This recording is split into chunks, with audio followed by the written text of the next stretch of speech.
Bismillahirrahmanirrahim. Innal hamdalillah nahmaduhu wa nasta'inuhu wa nastaghfiruh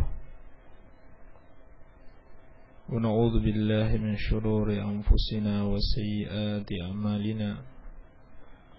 May yahdihillahu fala mudilla lahu wa may yudlil fala hadiya lahu. Wa ashhadu an la ilaha illallah wahdahu la sharika lahu wa ashhadu anna Muhammadan abduhu wa rasuluh sallallahu alaihi wa ala alihi wa sahabatihi ajma'in wa man tabi'ahum bi ihsanin ila yaumiddin. Akhwani talabah dan para pendengar radio dakwah salafiyah rahimani wa rahimakumullah. Insyaallah taala pada hari ini kita mulai kajian pada kitab yang baru, yaitu kitab Al-Arba'in karya Al-Imam An-Nawawi, dan juga kitab Masail Jahiliyah karya Syekhul Islam Muhammad bin Abdul Wahhab rahimahullahu ta'ala. Namun ini kita sampaikan secara bergantian, tidak sekaligus setiap hari, tapi bergantian. Baik. Adapun pada kesempatan ini kita akan mulai pada kitab Al-Arba'in karya Al-Imam Nawawi rahimahullahu ta'ala. Ini adalah satu kitab hadis yang berisi 42 hadis yang beliau berjudul dengan Al-Arba'in. Meskipun Al-Arba'in itu artinya 40, tapi orang Arab biasa kalau kepalanya 40 atau 50, maka biasanya tambahannya sudah tidak disebutkan. Sehingga terkenal kitab ini dengan judul Al-Arba'in An-Nawawiyah. Kitabul Arba'in An-Nawawiyah, kitab hadis karya Al-Imam An-Nawawi yang 40, padahal isinya ada 42 hadis. Baik. Kita pilih kitab ini sebab di dalam kitab ini tercakup hadis-hadis yang paling terpenting di dalam agama Islam. Hadis-hadis usul yang berbicara tentang pokok-pokok ajaran Islam. Dan juga karena para ulama dari masa ke masa setelah ditulis kitab ini sangat memperhatikan kitab beliau ini, sehingga banyak syarah yang ditulis oleh para ulama terhadap Al-Arba'in An-Nawawiyah. Di antara syarah yang paling terkenal adalah syarah Al-Imam Ibn Daqiq Al-Aid. Demikian pula Al-Imam An-Nawawi sendiri telah menuliskan syarah. Dan ulama besar di masa ini seperti Asy-Syaikh Ibn Baz, Asy-Syaikh As-Sa'di, Asy-Syaikh Ibn Al-Utsaimin rahimahumullahu ta'ala juga memiliki syarah terhadap Al-Arba'in An-Nawawiyah. Sehingga sebagaimana metode kita sebelumnya, yaitu merangkum fawaid-fawaid yang terdapat di dalam syarah-syarah para ulama, lalu kita sebutkan satu persatu. Jadi kita tidak memilih satu syarah yang khusus, tapi kita merangkum fawaid-fawaid yang ada dari apa yang bisa kita kumpulkan dari syarah-syarah para ulama yang telah ditulis. Baik. Dan sekilas tentang biografi Al-Imam An-Nawawi rahimahullahu taala. Beliau sudah kita kenal semuanya, adalah seorang pembesar ulama Syafi'iyah yang menjadi rujukan bukan saja oleh mazhab Syafi'i, tetapi oleh para ulama dari seluruh mazhab banyak mengambil ilmu beliau. Nama beliau adalah Yahya bin Sharaf bin Murri bin Hasan bin Husain bin Muhammad bin Jum'ah bin Hizam Abu Zakaria An-Nawawi Ad-Dimashqi. Jadi kunyah beliau adalah Abu Zakaria, sedangkan nama beliau adalah Yahya bin Sharaf. Terkenal dengan sebutan Al-Imam An-Nawawi, dinisbatkan kepada satu desa yang bernama Nawa yang terletak di Dimashq. Di situ beliau dilahirkan pada tahun 631 Hijriah. Tentang sifat-sifat beliau telah dikenal oleh para ulama sebagai seorang yang berilmu, zuhud, ahli ibadah. Dan di dalam kitab beliau Al-Majmu' Syarah Muhadzab, beliau menyebutkan tentang sifat-sifat yang harus dimiliki oleh seorang penuntut ilmu dan para ulama. Dan ulama mengatakan dengan sifat-sifat itulah beliau menghiasi dirinya. Kita akan sebutkan beberapa sifat yang beliau sebutkan di dalam Al-Majmu', di mana ulama mengatakan inilah sifat Al-Imam An-Nawawi rahimahullahu taala. Yang pertama, ay yaqsida bi ta'limihi wajh Allah wa la yaqsida tawassulan ila ghardin dunyawi ka tahsili malin aw jahin aw syuhratin aw sum'atin aw tamyizin 'anil ashbah. Kata beliau rahimahullah, hendaklah para penuntut ilmu dan ulama bermaksud di dalam pengajarannya untuk mencari wajah Allah Subhanahu wa taala, bukan untuk mendapatkan suatu keuntungan duniawi seperti harta, kehormatan, ketenaran, dan sum'ah, ini pujian orang, atau menonjolkan diri dari teman-teman sebayanya. Jadi harus benar-benar ikhlas karena Allah Subhanahu wa taala. Ini yang pertama. Yang kedua, ayatakhallaqa bil mahasinil lati warada syar'u biha wa hatha 'alaiha. Hendaklah seorang penuntut ilmu berakhlak dengan akhlak-akhlak syariat dan meninggalkan akhlak yang tercela. Kemudian yang ketiga, al-hadharu minal hasadi war riya wal i'jab wa ihtiqarin nasi wa in kanu dunahu bidarajat. Hendaklah menjauhi hasad, iri hati, dan juga riya, dan membanggakan diri sendiri serta merendahkan orang lain meskipun dia lebih tinggi dari mereka beberapa derajat. Kemudian yang keempat, dawamu muraqabatillahi ta'ala fi alaniyatihi wa sirrihi. Hendaklah selalu merasa diawasi oleh Allah baik pada saat terang-terangan maupun pada saat menyepi. Yang kelima,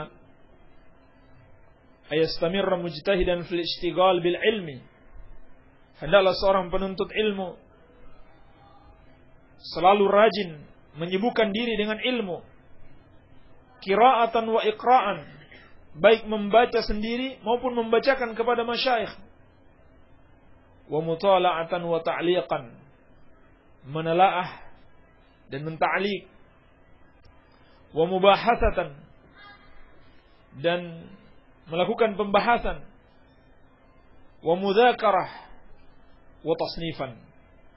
Demikian pula selalu mengulang ilmu tersebut dan menuliskannya. Yang keenam, yanbaghi an ya'taniya bitasnif idza ta'ahhala lahu. Hendaklah seorang penuntut ilmu menulis ilmunya, menyusun ilmunya dalam bentuk karya tulis apabila dia sudah mampu melakukannya. Dan ini benar-benar dipraktekkan oleh Al-Imam Nawawi, sehingga karya tulis beliau bisa kita warisi sampai hari ini. Wa yanbaghi lahu an yuharrida tullabahu 'ala al-ishtighal fi kulli waqtin.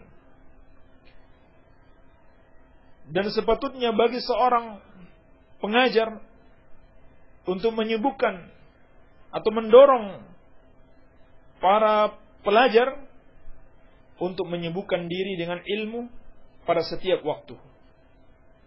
Wa yutalibuhum fi hifdzin ma yaltazimu hifdzuhu. Dan meminta para pelajar untuk menghafal apa yang seharusnya dihafal. Kemudian yang kedelapan, wa min ahammi ma yu'maru bihi alla yata'adza mimman yaqra'u 'alaihi idza qara'a 'ala ghairihi. Dan di antara hal yang paling terpenting bagi seorang pendidik adalah dia tidak merasa tersakiti apabila orang yang tadinya belajar kepadanya mau belajar kepada orang lain. Sebab kalau dia merasa tersakiti, menunjukkan dia tidak ikhlas di dalam mengajar. Inilah di antara sifat-sifat yang dikatakan oleh Al-Imam Nawawi rahimahullahu taala di dalam Al-Majmu', di mana seorang penuntut ilmu dan seorang ulama hendaklah bersifat dengannya. Yang kata para ulama, inilah sifat Al-Imam An-Nawawi rahimahullahu taala. Jadi beliau adalah seorang ulama yang memiliki keutamaan-keutamaan yang telah diakui. Dan Asy-Syaikh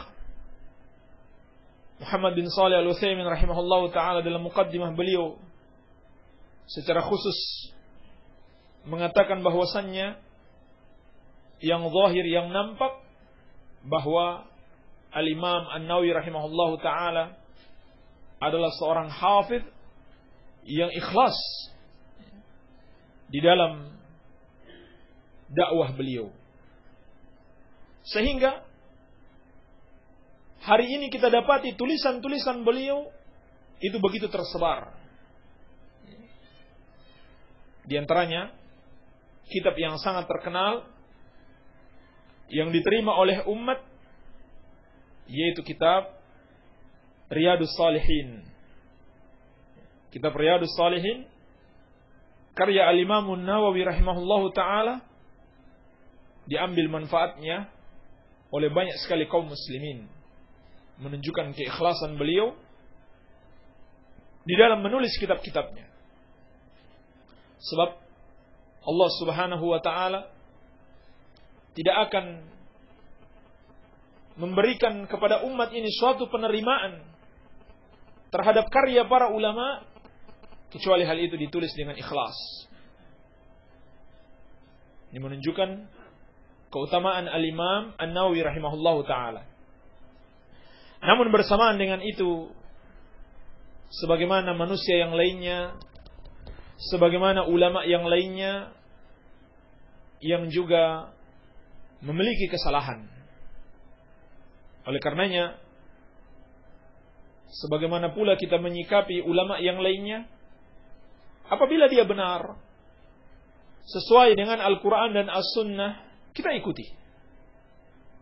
Tetapi, kalau dia salah, menyimpang dengan Al-Quran dan As-Sunnah, maka kita tidak mengikutinya, dan kita menjelaskan kesalahannya, walaupun tidak sepatutnya kita mencerca dan mencela para ulama.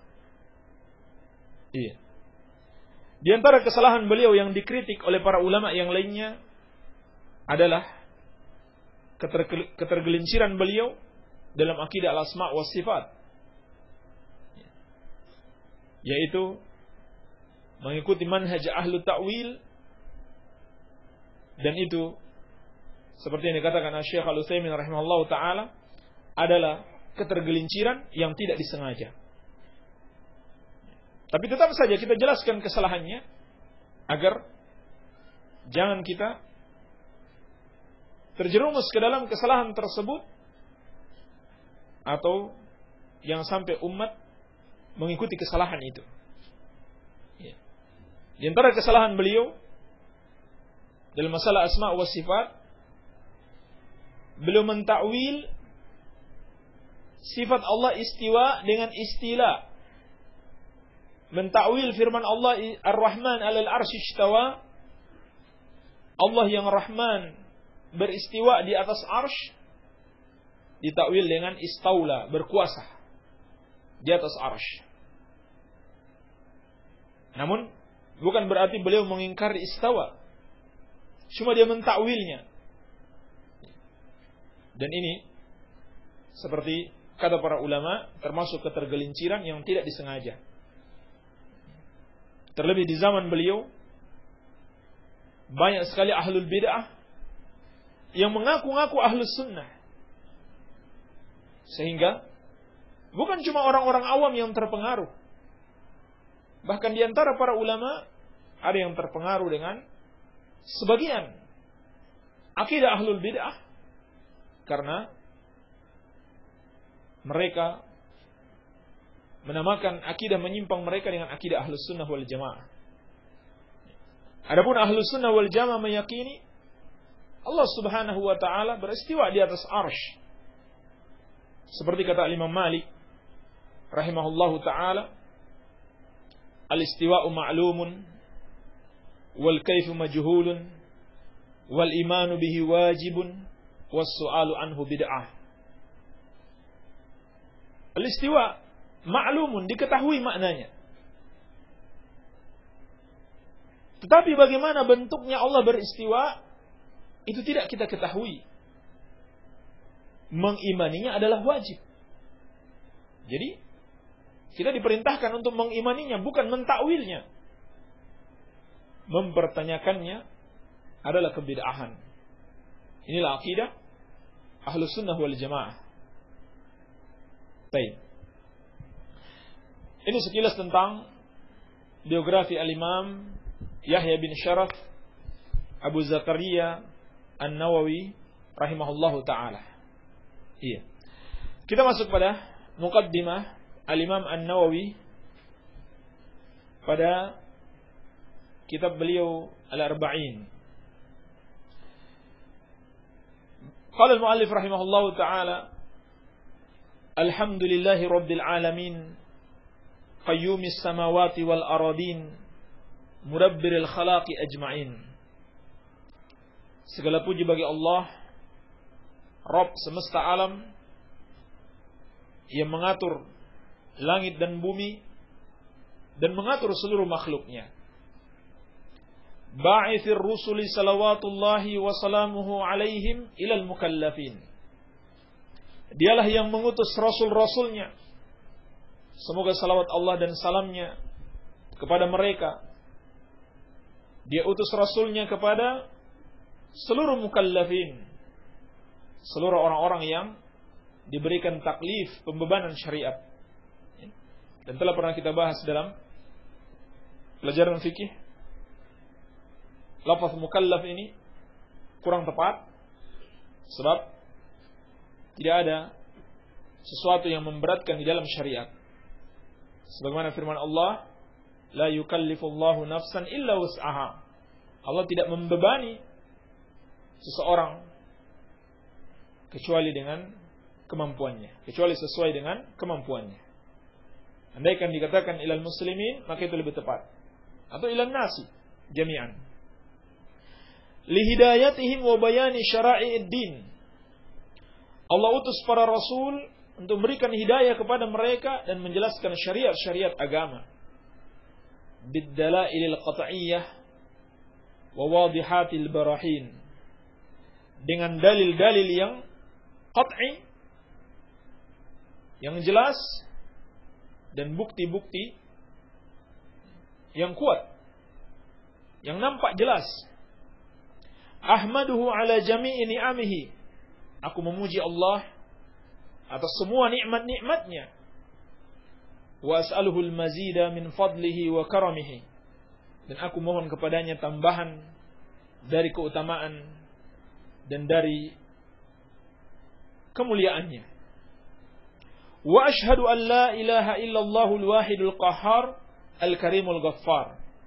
Dan aku bersaksi bahwasanya tidak ada yang berhak disembah kecuali Allah, yang satu yang maha perkasa, yang maha mulia dan maha pengampun.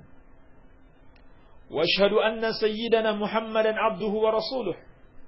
Dan aku bersaksi bahwasannya pemimpin kita Muhammad adalah hamba dan rasulnya.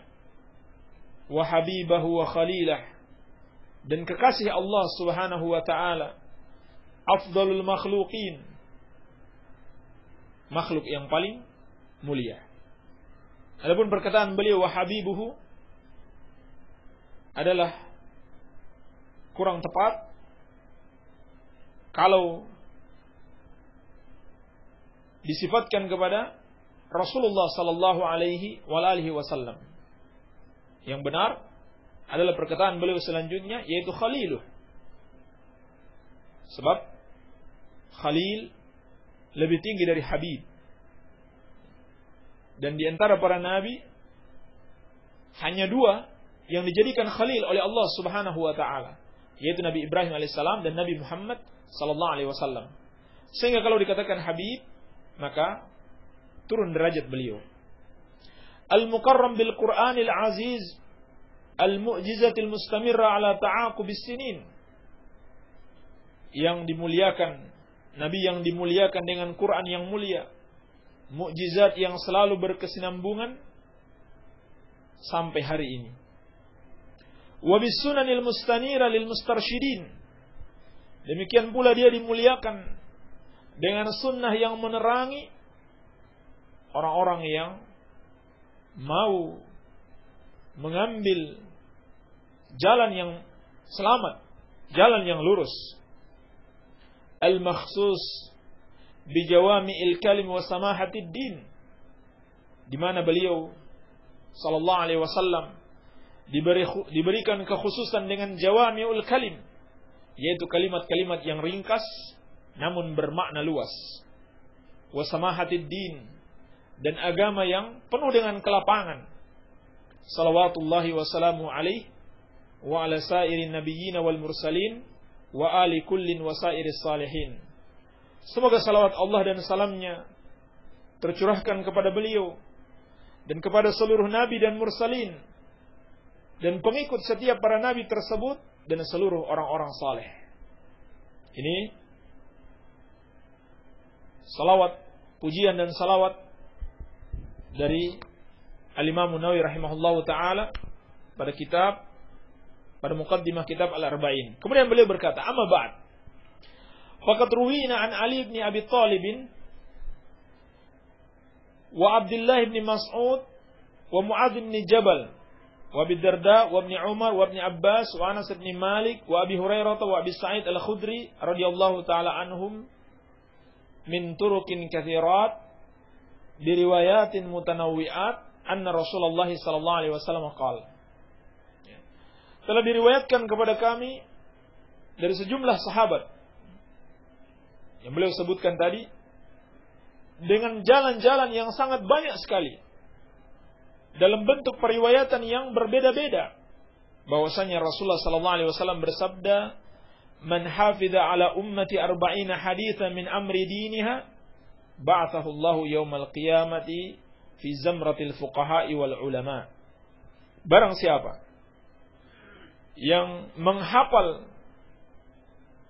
atau menjaga untuk umatku 40 hadis dari urusan agama mereka, maka Allah akan bangkitkan dia pada hari kiamat dalam golongan fuqaha dan ulama. Nanti beliau akan jelaskan hadis ini dhaif. Wa fi riwayatin ba'athahu Allahu faqihan 'aliman.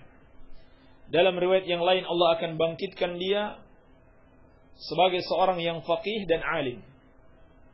Wa fi riwayat Abi Darda, dan dalam riwayat Abu Darda, wa kuntu lahu yaumal qiyamah syafi'an wa syahidan. Dan aku akan menjadi pemberi syafaat dan saksi baginya pada hari kiamat. Wa fi riwayat Ibnu Mas'ud, dan dalam riwayat Ibnu Mas'ud, qila lahu udkhul min ayyi abwabil jannati syi'ta.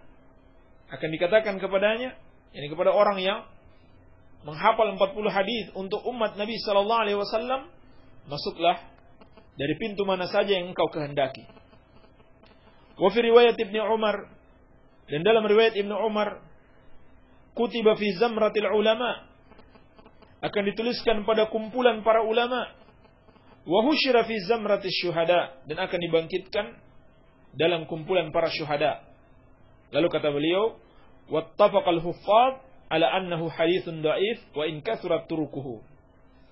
Para hufadzul hadis, para ulama ahli hadis sepakat hadis ini dhaif meskipun banyak jalannya. Oleh karena itu, nanti beliau akan jelaskan penulisan kitab Arba'in yang beliau lakukan bukanlah berpatokan pada hadis dhaif tersebut. Baik. Lalu kata beliau, wa qad sannafa al-ulama rahimahumullah fi hadzal bab ma la yuhsa minal musannafat.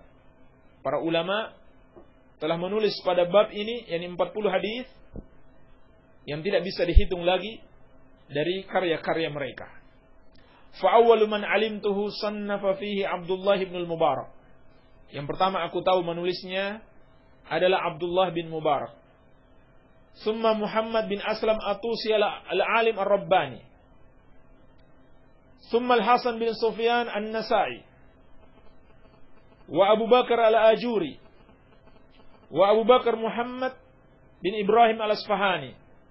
Wa Daruqutni. Wal Hakim. Wa Abu Nuaim. Wa Abu Abdurrahman as-Sulami. Wa Abu Sa'id al-Malini. Dikoreksi oleh Syekh Abdul Karim al-Khudair. Yang benar adalah Abu Sa'ad al-Malini. Wa Abu Uthman as-Sabuni. Wa Abdullah ibn Muhammad al-Ansari. Wa Abu Bakar al-Baihaqi. Inilah nama-nama ulama yang pernah menulis 40 hadis. Wa khala'iq la yuhsawna minal mutaqaddimin wal mutaakhirin. Dan banyak lagi para ulama yang tidak bisa dihitung, baik ulama terdahulu maupun ulama yang belakangan. Perlu juga diketahui, asal dari kitab Arba'in ini adalah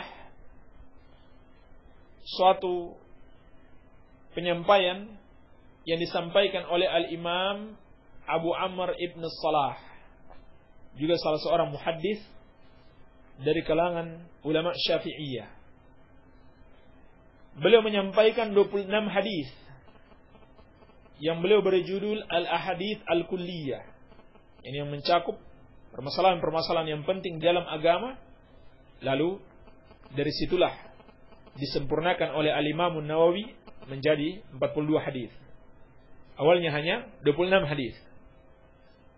Kata beliau rahimahullah, wa qad istakhartu Allah Ta'ala fi jam'i 40 haditsan iqtida'an bihaula'il a'immatil a'lam wa huffazil Islam. Dan sungguh aku telah beristikharah kepada Allah untuk mengumpulkan 40 hadis. Subhanallah, 40 hadis, 42 hadis yang beliau kumpulkan ini adalah hasil istikharah kepada Allah Subhanahu wa taala. Sebagai peneladanan terhadap para imam tersebut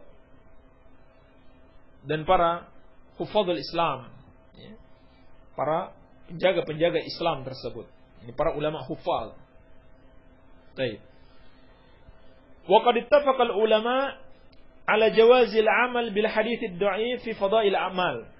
Dan kata beliau rahimahullah, dan ulama sepakat akan bolehnya mengamalkan hadis dhaif pada fadailul a'mal, yakni menyampaikan fadilah-fadilah atau keutamaan suatu amalan dengan hadis dhaif. Kata beliau rahimahullah, wa ghafara lahu, ulama seluruhnya telah sepakat akan bolehnya. Tetapi ini tidak benar, sebagaimana telah dikritik oleh para ulama yang lainnya. Dan Al-Imam Nawawi rahimahullahu ta'ala sendiri termasuk ulama yang ringan atau memudah-mudahkan dalam masalah ijma'. Seringkali beliau mengatakan hal ini sudah menjadi kesepakatan ulama, namun kenyataannya ulama masih berbeda pendapat. Ini juga sekaligus menambahkan jawaban kita yang kemarin, ada yang bertanya tentang masalah ijma'. Di sini salah satu bentuk yang juga disebutkan para ulama untuk berhati-hati dari klaim adanya ijma'. Jadi harus dilakukan penelitian yang mendalam. Jadi tidak juga setiap ulama yang mengatakan ini ijma' kita terima begitu saja, tidak. Jadi harus diteliti dulu. Apakah yang dia sampaikan itu betul-betul ijma' atau masih ada ulama lain yang berbeda pendapat? Artinya ulama yang mu'tabar, yang diakui keilmuannya yang berbeda pendapat. Seperti di dalam syarah Sahih Muslim, kitab Imam Nawawi yang terkenal, di situ beliau banyak mengatakan hal ini sudah ijma' ulama. Tapi kenyataannya masih ada ulama yang khilaf, yang berbeda pendapat. Seperti yang sudah jelas, beliau katakan al-ittifaq ala anna iyadatul marid sunnah. Ulama sudah sepakat bahwasannya menjenguk orang yang sakit itu termasuk sunnah. Termasuk sunnah, bukan kewajiban. Padahal jelas-jelas di dalam Sahih Al-Bukhari yang sudah ditulis sebelum Al-Imam Nawawi ada suatu bab yang diberi judul oleh Al-Imam Nawawi, bab wujubi iyadatil marid. Wajibnya menjenguk orang yang sakit. Jadi ada ulama yang berpendapat wajib dan ada yang berpendapat sunnah. Sedangkan Imam Nawawi mengatakan hal itu merupakan kesepakatan ulama bahwa sunnah hukumnya. Demikian pula perkataan beliau di sini bahwa ulama seluruhnya sepakat bolehnya mengamalkan hadis dhaif dalam fadail a'mal itu tidak benar. Bahkan ulama berbeda pendapat. Di antara yang berpendapat tidak bolehnya meriwayatkan hadis dhaif baik dalam fadailul a'mal maupun dalam ahkam, dalam hukum-hukum adalah Imam Abu Hatim Ar-Razi. Demikian pula Imam pemilik dua kitab sahih yang paling sahih setelah Al-Quranul Karim, yaitu Al-Imam Muhammad bin Ismail Al-Bukhari dan Muslim bin Hajjaj An-Naisaburi, atau yang lebih dikenal dengan Al-Imam Al-Bukhari dan Imam Muslim. Mereka berpendapat tidak boleh sama sekali meriwayatkan hadis dhaif. Demikian pula Al-Imam Abu Bakar Ibn Al-Arabi. Demikian pula Syekhul Islam Ibn Taimiyah rahimahullahu ta'ala dan muridnya Al-Imam Ibn Al-Qayyim. Dan dari kalangan ulama mutaakhirin itu juga sangat banyak, seperti Al-Imam Syaukani, Al-Imam Al-Albani dan Muhaddits Ahmad Syakir rahimahumullahu ta'ala. Mereka semua berpendapat sama saja, tidak boleh meriwayatkan hadis dhaif baik dalam fadailul a'mal maupun dalam ahkam. Jadi yang benar bukan pendapat seluruh ulama, tapi memang pendapat jumhur ulama. Pendapat jumhur ulama, kebanyakan ulama mengatakan boleh meriwayatkan hadis dhaif dalam fadailul a'mal. Itu pun berbeda makna dhaif ulama terdahulu dan ulama belakangan. Seperti Al-Imam Ahmad rahimahullahu taala, diriwayatkan bahwa beliau membolehkan periwayatan hadis dhaif dalam fadailul a'mal. Tetapi ternyata yang beliau maksudkan dengan hadis dhaif adalah hadis hasan, yakni yang tidak sampai pada dhaif, namun satu tingkat di bawah sahih. Iya. Jadi kesimpulannya, ulama berbeda pendapat.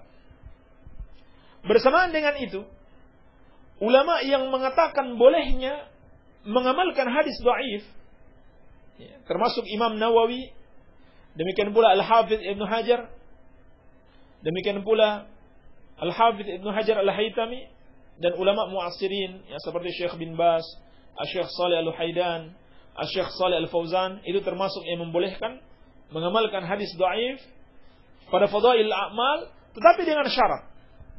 Bukan sembarang dibolehkan, dengan syarat. Minimal ada 4 syarat. Yang pertama, alla yakuna dhaif syadidan. Hadis itu tidak dhaif sekali. Tidak parah dhaifnya. Karena dhaif itu ada bertingkat-tingkat. Ada yang dhaif hanya karena hafalannya lemah.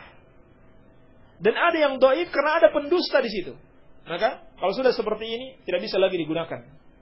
Ya.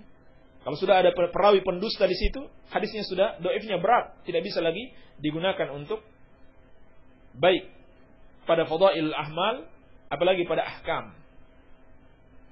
Ini syarat yang pertama. Syarat yang kedua, wa ayyandarija tahta aslin amin atau tahta aslin thabit. Hendaklah hadis dhaif tersebut berada di bawah suatu hadis yang sahih atau satu dalil umum yang sahih, baik dari Al-Quran maupun dari As-Sunnah. Ya. Seperti disunahkannya sholat tahajud misalkan, jelas ada dalilnya. Lalu ada hadis yang dhaif berkenaan dengan sholat tahajud, maka seperti itu boleh diamalkan menurut ulama yang membolehkan karena adanya hadis sahih berkenaan dengan salat tahajud. Berarti dia di bawah hadis yang sahih, bukan berdiri sendiri. Baik. Yang ketiga, wa alla ya'taqida 'inda al-'amal bih subutuhu atau subutahu. Dan seorang yang mengamalkannya, yang menyampaikan hadis dhaif, tidak meyakini akan berasalnya hadis tersebut dari Nabi sallallahu alaihi wasallam. Sehingga syarat yang keempat, alla yarwiya bi sighati tamrid. Hendaklah diriwayatkan dengan sighah tamrid.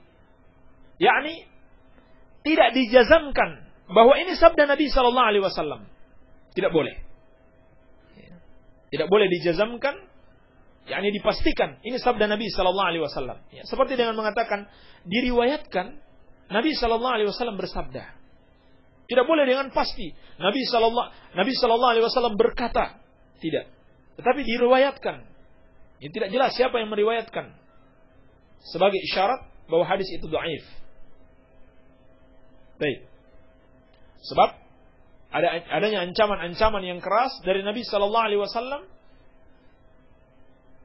terhadap perbuatan berdusta atas nama beliau. Seperti sabda Nabi sallallahu alaihi wasallam, "Man kadzaba alayya muta'ammidan falyatabawwa maq'adahu minan nar." Siapa yang berdusta atas namaku dengan sengaja, maka siapkan tempat duduknya di neraka. Oleh karena itu harus berhati-hati, jangan menyandarkan kepada Nabi sallallahu alaihi wasallam sesuatu yang belum jelas. Kemudian syarat yang kelima, wa alla yushhira al-amal bih. Seorang yang mengamalkannya tidak menyebarkannya. Kalau begitu tidak boleh disampaikan. Ini syarat yang kelima. Tidak boleh dia membuat hadis itu menjadi terkenal, tersebar di tengah-tengah umat. Baik. Ini syarat-syarat yang dijelaskan para ulama yang membolehkan periwayatan atau beramal dengan hadis dhaif. Ulama yang membolehkan beramal dengan hadis dhaif memberikan syarat-syarat yang ketat. Yang kalau kita perhatikan, syarat-syarat tersebut sangat sulit ditetapkan. Oleh karena itu, pendapat yang lebih selamat dan pendapat yang benar adalah tidak boleh sama sekali meriwayatkan hadis dhaif, mengamalkan hadis dhaif, baik dalam fadailul a'mal maupun dalam al-ahkam, dengan 3 alasan. Dengan 3 alasan seperti yang dijelaskan oleh Syekh Al-Albani rahimahullahu taala. Alasan yang pertama kata beliau, annal hadits ad-dhaif la yufidu illa dhanna ittifaqan. Bahwasanya hadis dhaif tidak bermanfaat kecuali persangkaan belaka dengan kesepakatan ulama. Wal amal bil dhanni la yajuz. Sedangkan mengamalkan suatu persangkaan, suatu dhon, belum suatu kepastian, la yajuz, tidak dibolehkan berdasarkan firman Allah, iyattabi'una illa dhanna wa inna dhanna la yughni minal haqqi syai'a. Tidaklah yang mereka ikuti kecuali persangkaan, dan sesungguhnya persangkaan itu tidak bermanfaat pada kebenaran sedikit pun. Dalam surat An-Najm ayat ke-28. Juga sabda Nabi sallallahu alaihi wasallam, iyyakum wadh-dhann fa innahu akdzabul hadits. Hati-hati kalian dengan persangkaan, karena itu adalah seburuk-buruknya hadis. Yani hadis yang paling dusta. Ini yang pertama. Yang kedua, anna Nabi sallallahu alaihi wasallam amarana bijtinabir riwayati anhu illa ma alimna sihhatahu anhu. Bahwa Nabi sallallahu alaihi wasallam telah memerintahkan kita untuk menjauhi riwayat dari beliau kecuali yang kita ketahui kesahihan riwayat tersebut. Nabi sallallahu alaihi wasallam bersabda, "Ittaqul haditsa anni illa ma alimtum." Berhati-hatilah hadis. Berhati-hatilah terhadap hadis dari aku kecuali yang telah kalian ketahui. Ini ketahui pasti. Ini benar sabda Nabi sallallahu alaihi wasallam. Jadi beliau sudah melarang meriwayatkan hadis yang kita belum tahu pasti ini dari Rasulullah sallallahu alaihi wasallam atau tidak. Sebab hal itu bisa membawa perbuatan dusta atas nama Rasul. Kemudian yang ketiga kata beliau, anna fima sabata anhu sallallahu alaihi wasallam ghaniyatun amma lam yathbut. Bahwasannya hadis yang sahih itu sudah mencukupi dari yang tidak sahih. Jadi kalau kita mau menggunakan hadis sahih saja itu sudah cukup, mencukupi kita sehingga kita tidak lagi membutuhkan hadis-hadis yang dhaif. Jadi pendapat yang benar tidak seperti yang dikatakan Al-Imam Nawawi rahimahullahu taala, dan ini termasuk kesalahan beliau. Tetapi yang benar justru sebaliknya, tidak boleh meriwayatkan hadis yang dhaif, baik dalam fadailul a'mal maupun dalam ahkam. Dan lebih salah lagi kalau mau dikatakan itu sebagai kesepakatan para ulama. Yang benar itu adalah pendapat jumhur ulama, namun pendapatnya kurang tepat. Tetapi Al-Imam Nawawi rahimahullahu taala kemudian menjelaskan, wa ma'a hadza falaysa i'timadi ala hadzal hadis. Walaupun demikian kata beliau, saya tidak bergantung terhadap hadis ini, yaitu hadis dhaif yang disebutkan sebelumnya. Barang siapa yang menghafalkan 40 hadis untuk umatku, maka dia akan dibangkitkan pada hari kiamat dalam kumpulan fuqaha dan ulama. Ini hadis dhaif. Kata Imam Nawawi, saya menulis 40 hadis ini tidak bergantung pada hadis ini. Bal ala qaulihi sallallahu alaihi wasallam fil ahadits sahihah. Tetapi berdasarkan sabda Nabi sallallahu alaihi wasallam dalam hadis-hadis yang sahih, itu yang saya jadikan dalil untuk menulis 42 hadis ini. Seperti sabda Nabi sallallahu alaihi wasallam, liyuballighi syahidu minkumul ghaib. Hendaklah orang yang hadir di antara kalian memberitahukan kepada orang yang tidak hadir. yakni setiap ucapan Nabi sallallahu alaihi wasallam yang disampaikan kepada sahabat yang hadir disampaikan kepada yang tidak hadir.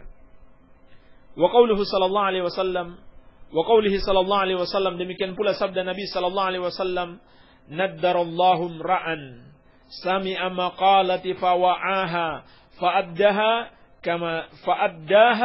kama sami'aha. Semoga Allah merahmati seorang yang mendengarkan ucapanku, lalu dia memahaminya dan dia sampaikan sebagaimana dia dengarkan. Ini hadis sahih diriwayatkan oleh Al-Imam Tirmidzi. Jadi inilah hadis yang memotivasi beliau untuk menulis 40 hadis tersebut. Karena adanya hadis-hadis yang sahih tentang keutamaan orang yang mempelajari hadis Nabi sallallahu alaihi wasallam kemudian dia sampaikan kepada yang lainnya. Inilah juga yang memotivasi kita secara khusus membaca atau membahas kitab hadis arba'in dalam kesempatan kuliah subuh ini. Sebab terdapat keutamaan yang sangat besar bagi orang yang mempelajari hadis-hadis Nabi sallallahu alaihi wasallam kemudian dia sampaikan kepada umat. Kemudian kata beliau, "Summa minal ulama man jamal arba'ina fi usuluddin." Kemudian di antara ulama ada yang mengumpulkan atau menuliskan hadis-hadis arba'in dalam masalah usuluddin. Wa ba'duhum fil furu', sebagian lagi dalam masalah cabang-cabang agama. Wa ba'duhum fil jihad, dan sebagian lagi dalam masalah jihad. Wa ba'duhum fi zuhud, sebagian lagi menulis dalam masalah zuhud, 40 hadis tentang zuhud. Wa ba'duhum fil adab, sebagian ulama menulis 40 hadis tentang adab. Wa ba'duhum fil khutab, sebagian dalam masalah khutbah. Wa kulluha maqasid salihah radhiyallahu an qasidiha, dan semua itu adalah tujuan-tujuan yang baik. Semoga Allah meridhoi orang-orang yang menuliskan, para ulama yang menuliskan kitab-kitab tersebut. Ini yang sudah berlalu. Lalu kata beliau, wa qad ra'aitu jam'a arba'ina ahammu min hadza kullih, dan aku melihat untuk mengumpulkan 40 hadis yang lebih penting dari permasalahan yang sudah disebutkan tadi. Wa hiya arba'una haditsan mushtamilatun ala jami'i dzalik, yaitu 40 hadis yang mencakup seluruhnya, baik usuluddin, furu', jihad, zuhud, adab dan yang lainnya. Wa kullu haditsin minha qaidatun 'azimah min qawaididdin, dan setiap hadis terdapat kaidah yang besar dari kaidah-kaidah agama. Sebagaimana nanti akan kita jelaskan insyaallah taala kaidah-kaidah yang terdapat dalam setiap hadis. Qad wasafahu ulama bi anna madar al-Islam alaih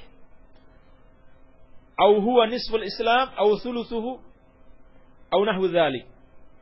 Telah disifatkan oleh para ulama bahwasannya Islam beredar di atasnya atau separuh Islam ada dalam hadis-hadis ini, atau sepertiganya, atau yang semisalnya. yakni bagian yang sangat besar dari ajaran Islam terdapat dalam 42 hadis ini. Summa altazimu fi hadzal arba'in an takuna sahihah.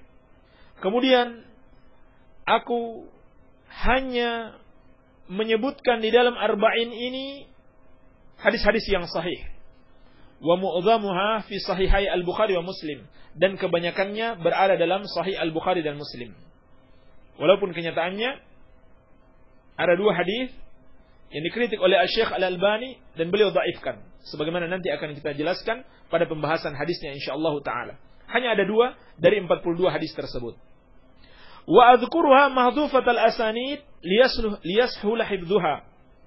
Dan aku menyebutkan hadis-hadis ini dengan menghapus sanad-sanadnya, jadi tidak menuliskan sanadnya secara lengkap agar mudah dihafalkan.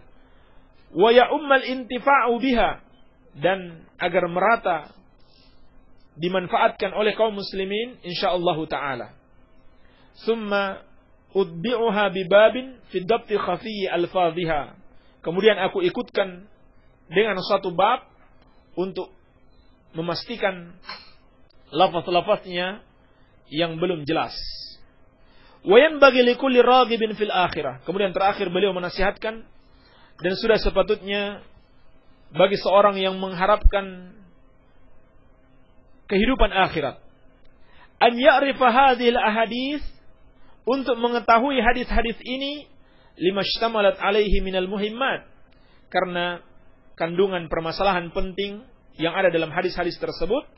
Wahtawat alaihi minat tanbih ala jami'it ta'at, dan sudah terkandung di dalam hadis-hadis ini peringatan atas semua bentuk ketaatan. Wadzalika zahirun liman tadabbarahu, dan ini jelas bagi siapa yang mau mentadabburi, mau menghayati hadis-hadis ini.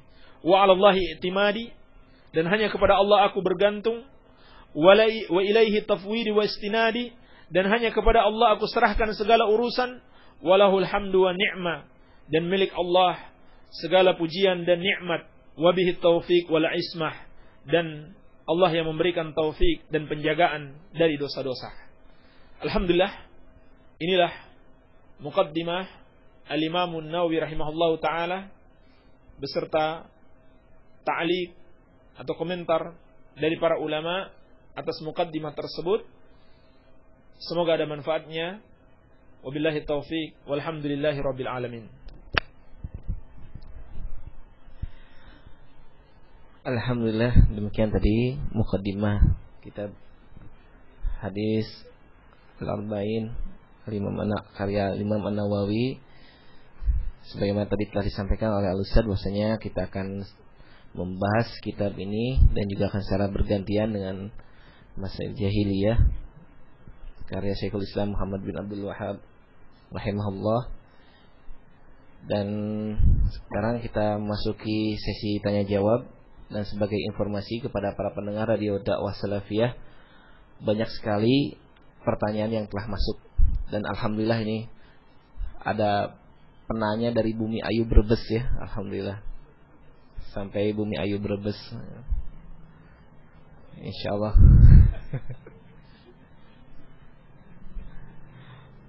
Mudah-mudahan radio dakwah salafiyah bisa tersebar dakwahnya ya, dakwahnya dakwah Islam, menegakkan kalimatullah agar mulia, tinggi.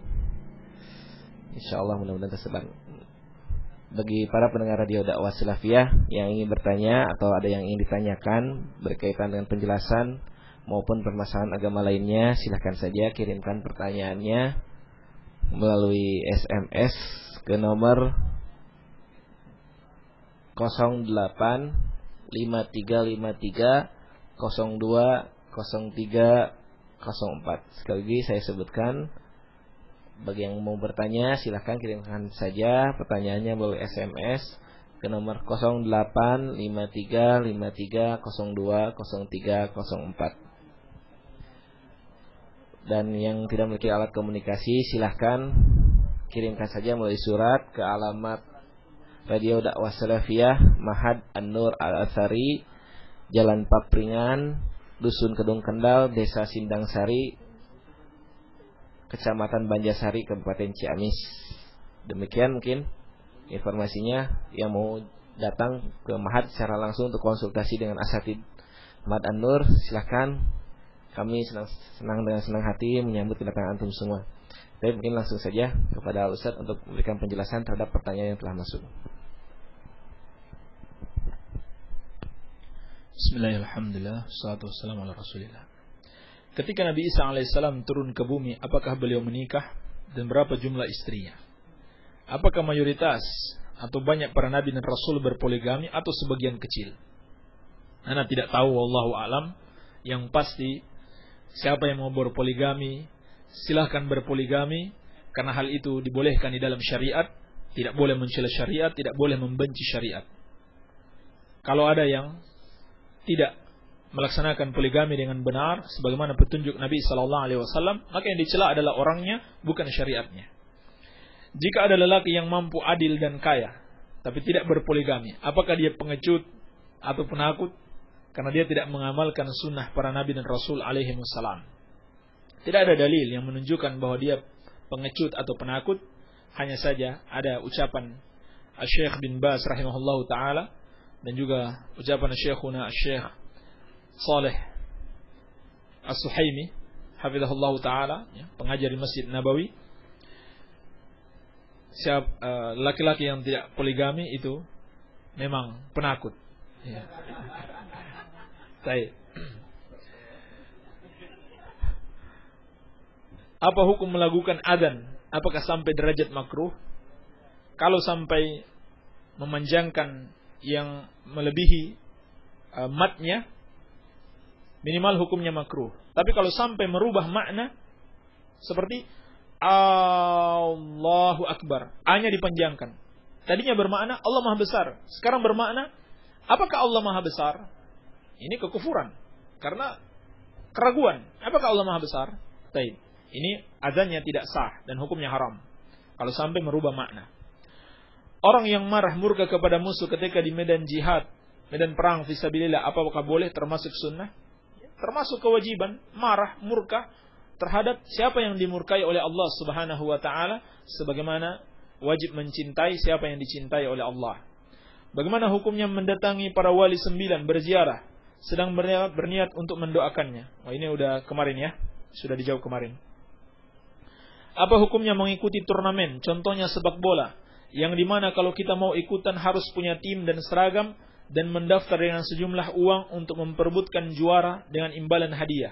Di sisi lain kita harus berbaur dengan orang-orang yang sepertinya meninggalkan salat. Ini termasuk judi. Termasuk judi, mengikuti suatu pertandingan dengan uang pendaftaran untuk memperebutkan sebuah hadiah. Ini termasuk judi. Ditambah lagi seperti yang disebutkan, berbaur dengan orang-orang fasik, dikhawatirkan kalau Allah menurunkan azab, kita juga terkena azabnya tanpa mengingkari kemungkaran mereka. Ustaz, apa betul ada Quran yang beda? Saya kemarin dengar ada orang yang ditanya di Salafi, jadi saya takut karena saya tidak bisa membedakannya yang seperti apa. Padahal yang saya baca dari dulu, Quran ini satu Quran biasa, satu Quran ada terjemahnya, dan saya sudah percaya semua dengan adanya yang dikandung dalam ayat-ayatnya yang Ustaz harus mantap atau samar dengan Quran ini.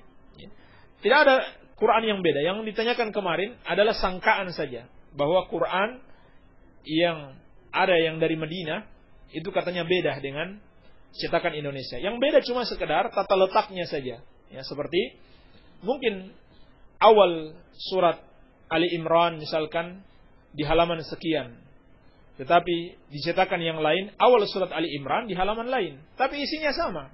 Isinya sama. Iya. Tidak ada yang beda. Memang ada yang beda, tapi itu bukan buatan orang Islam, bukan kaum muslimin, tapi buatan orang-orang kafir untuk menyesatkan, ya seperti yang pernah diberitakan dan sudah dilarang penyebarannya oleh pemerintah. Baik. Terlebih lagi Quran buatan Madinah. Itu sebelum dicetak diteliti dulu oleh para ulama, para penghafal Quran. Ya. Sebelum dicetak diteliti, dilihat dulu oleh para penghafal Al-Quran. Apakah ada kesalahan atau tidak? Iya. Jadi kalau mau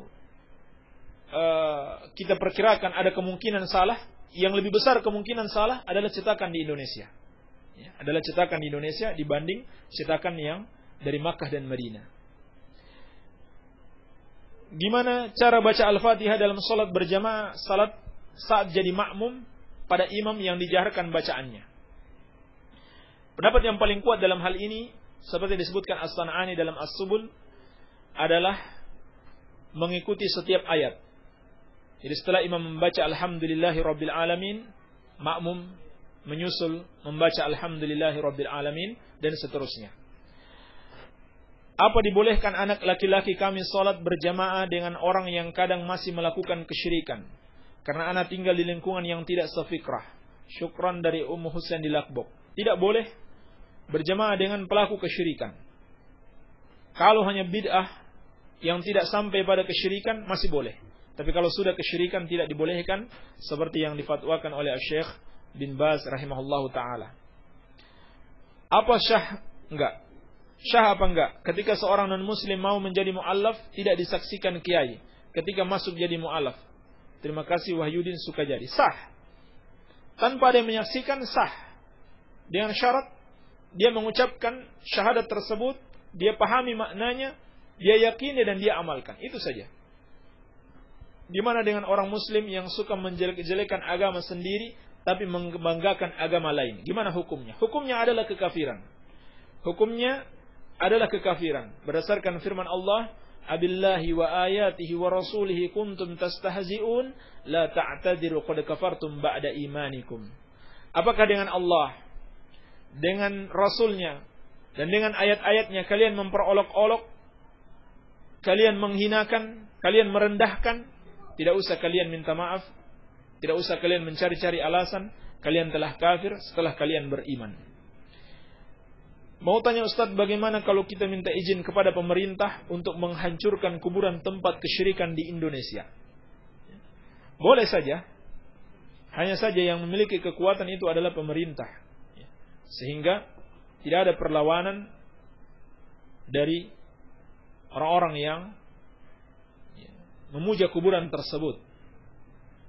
Dan yang paling terpenting di sini adalah berdakwah dahulu dalam menyampaikan hal itu. Kalau orang-orang yang biasa mengagungkan kuburan itu sudah memahami maknanya, maka mereka sendiri akan menghancurkan tempat-tempat kesyirikan yang mereka lakukan. Jadi yang paling penting di sini adalah dakwah. Iya. Kalau cuma sekedar menghancurkan, mereka bisa bikin lagi yang lain. Iya. Jadi yang paling penting adalah mendakwahi mereka. Mau tanya Ustaz, di daerah saya banyak dukun bersorban. Bahkan ada yang punya pondok. Bagaimana cara memperingatkan agar masyarakat menjauhinya? Peringatkan dengan dalil-dalil dari Al-Quran dan As-Sunnah. Menjelaskan tentang hakikat dukun dan amalan-amalan dukun. Sehingga mereka bisa membedakan yang mana itu ustadz yang benar, yang mana seorang yang mengikuti kebenaran, dan yang mana yang pura-pura menjadi kiai padahal hakikatnya dia dukun.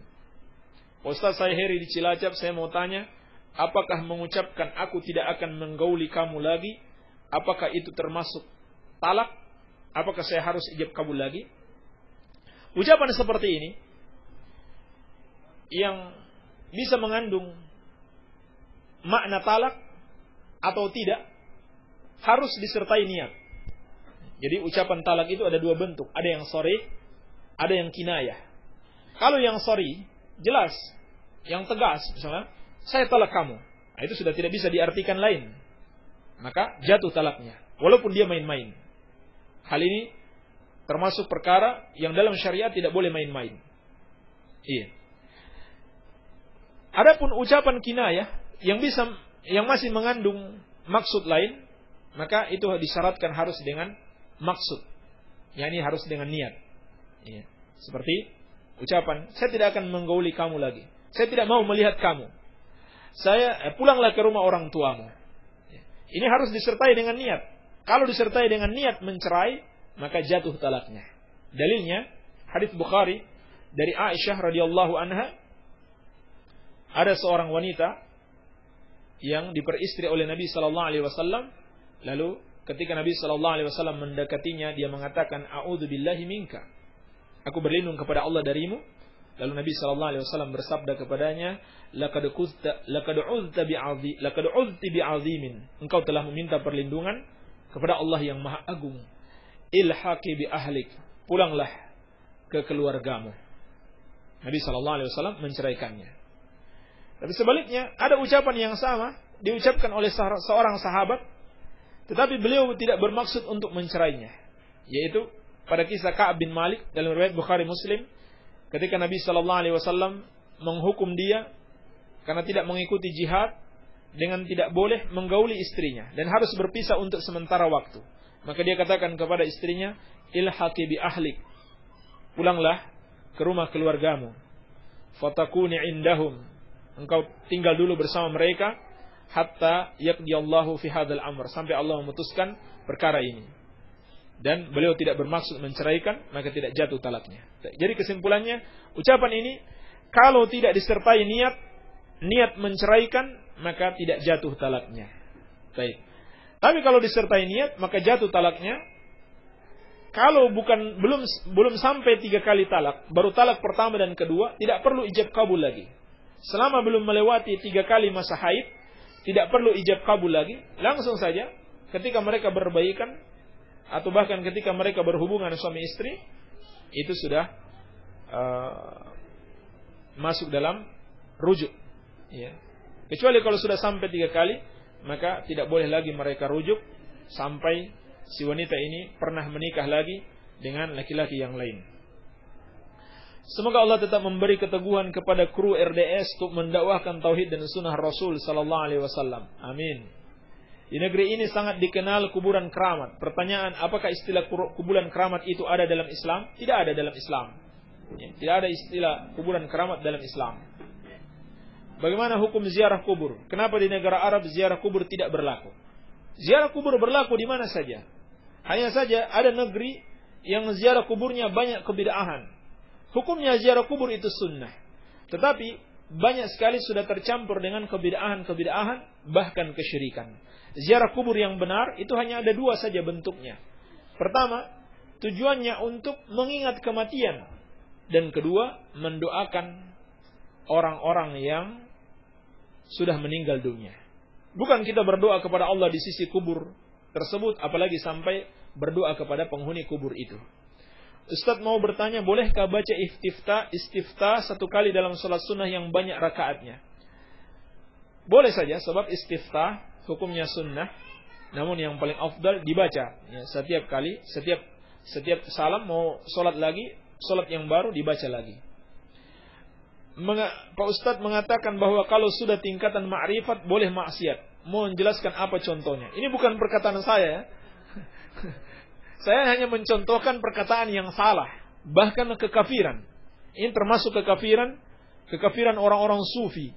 Mereka mengatakan kalau sudah sampai tingkatan ma'rifat boleh berbuat maksiat sebab tidak ada kewajiban lagi untuk taat kepada syariat Islam. Ini kekafiran dengan kesepakatan seluruh ulama.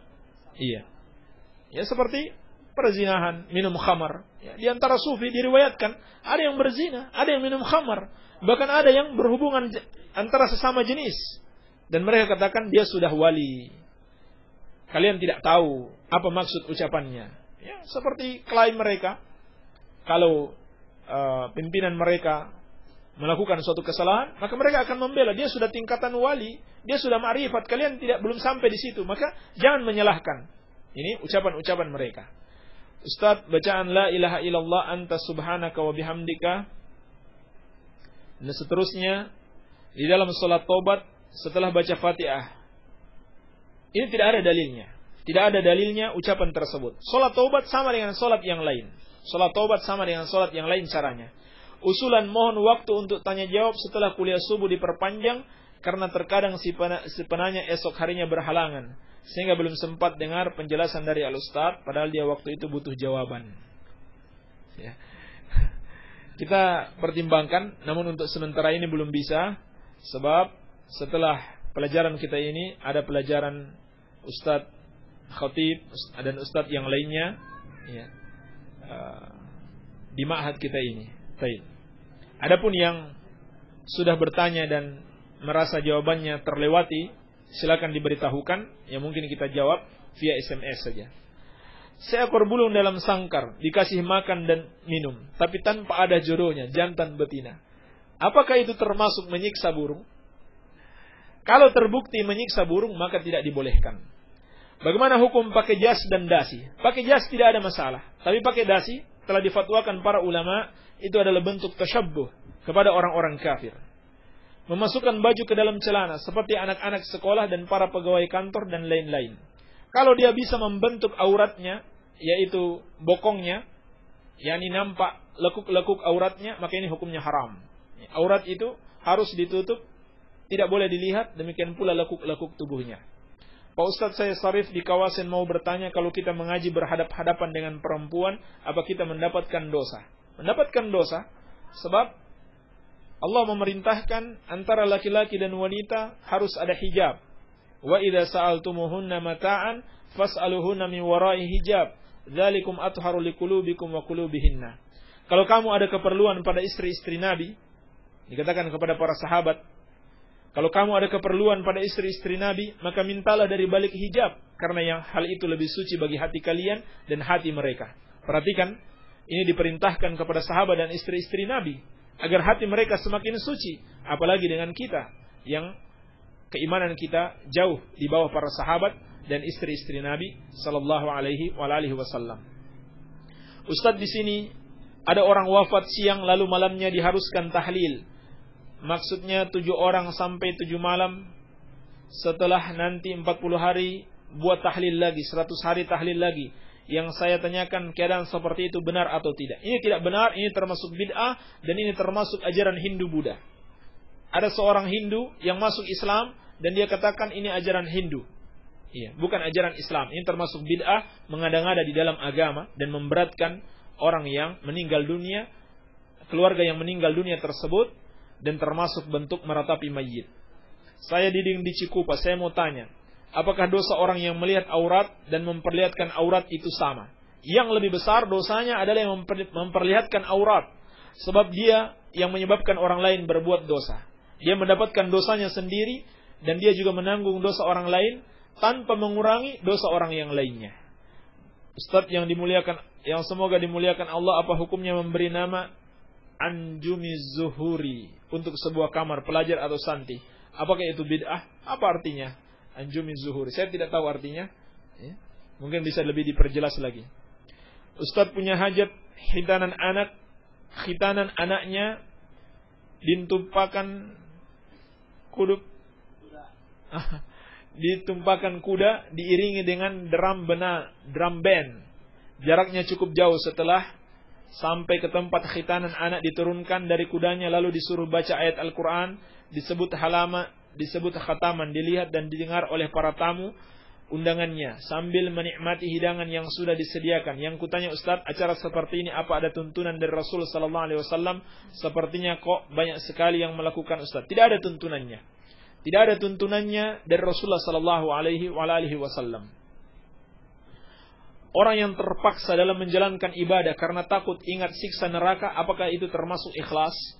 Keikhlasan itu mencakup ketiga macam, bukan sekedar takut kepada Allah. Harus disertai dengan kecintaan dan mengharapkan rahmat dan takut dari neraka Allah Subhanahu wa taala. Jadi mencakup 3 hal. Beribadah dengan dasar cinta, dengan dasar mengharapkan rahmat Allah dan surganya, dan takut dari azab Allah dan nerakanya. Apakah ilmu harus dihafal dengan dalil-dalilnya? Bagaimana kalau cukup dimengerti lalu diamalkan? Apakah amalannya diterima Allah Subhanahu wa taala? Cukup dimengerti lalu diamalkan. Tapi kalau mau menghafal, itu yang paling bagus agar kita bisa menyampaikan kepada orang lain. Ya. Orang lain akan mendapatkan manfaat dan lebih bisa menerima apa yang kita sampaikan kalau kita sampaikan dengan dalil-dalil. Ini penting sekali bagi para talabatul ilmi. Oleh karenanya, minimal ini kita katakan wajib kifayah bagi para talabatul ilmi. Bagi para penuntut ilmu, bagi para santri, mereka harus menghafal dalil-dalilnya agar disampaikan kepada umat. Adapun kepada seluruh umat, cukup dia mengerti bahwa yang dia amalkan itu berdasarkan dalil, cukup insyaallah taala diterima oleh Allah dia telah memenuhi syarat diterimanya amalan oleh Allah Subhanahu wa taala, tidak ada keharusannya menghafal. Dan pentingnya menghafal, kata Syekh Muhammad bin Shalih Al-Utsaimin rahimahullahu taala, "Dhahaba kullu syai' illa ma hafidnah." Akan hilang segala sesuatu kecuali yang kita hafalkan. Yani ilmu itu akan hilang kecuali yang kita hafalkan. Jadi penting sekali menghafal ilmu agar tidak hilang, agar bisa kita sampaikan kepada saudara-saudara kita kaum muslimin. Kalau kita tidak mau menghafal, siapa lagi yang kita mau harapkan menghafal Al-Quran dan As-Sunnah untuk didakwahkan kepada kaum muslimin. Dan sebagaimana hadis yang kita sebutkan tadi dari Al-Imam Nawawi rahimahullahu taala, beliau mengatakan, Nabi sallallahu alaihi wasallam bersabda, "Naddarallahu ra'an sami'a maqalati fawa'aha fa'addaha kama sami'aha." Semoga Allah merahmati seorang yang mendengarkan ucapanku lalu dia memahaminya dan dia menyampaikan sebagaimana dia dengar. Ya, perhatikan yang terakhir, dia menyampaikan sebagaimana dia dengar. Artinya dia hafal. Dia hafal benar hadis tersebut, lalu dia sampaikan sebagaimana yang dia dengar.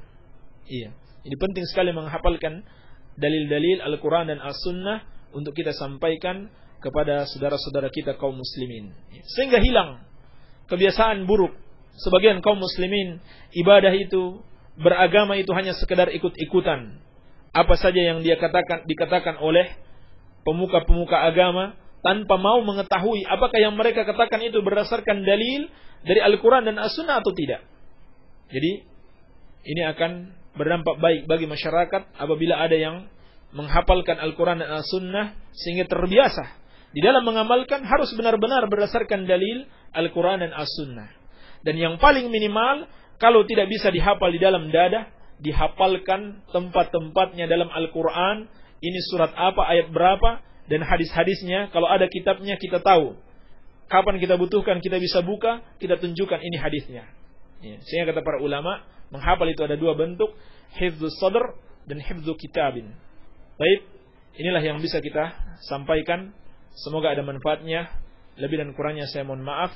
Wabillahi taufiq walhamdulillahi rabbil alamin.